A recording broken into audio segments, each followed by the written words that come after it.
Brilliance Audio presents the unabridged recording of The Day Freedom Died, the Colfax Massacre, the Supreme Court, and the Betrayal of Reconstruction by Charles Lane, performed by Jim Bond.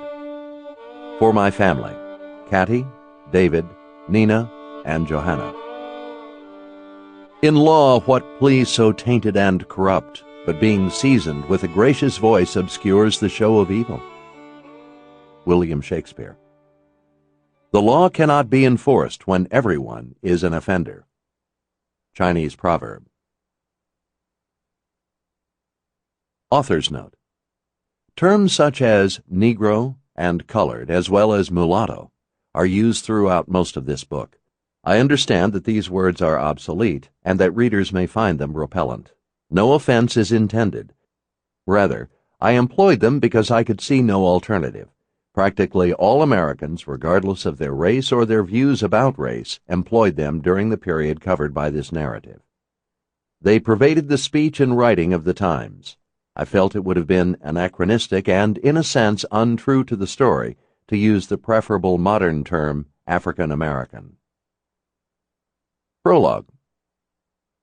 At 10 o'clock in the morning on March 4th, 1873, Inauguration Day, the President and First Lady emerged from the White House and headed for their carriage, a grand four-wheeled barouche pulled by 4 horses. Washington was draped in red, white, and blue flags, pennants, and bunting. Bull triumphal arches, fashioned out of intertwined flags from around the world, spanned the streets. Pennsylvania Avenue, swept clean, stretched like a bright ribbon to the Capitol, where at noon Ulysses Simpson Grant would take the oath of office for the second time. A blue sky lifted spirits, but as one reporter noted, its sunny promise of spring was contradicted by a fierce north wind that seemed the very breath of winter.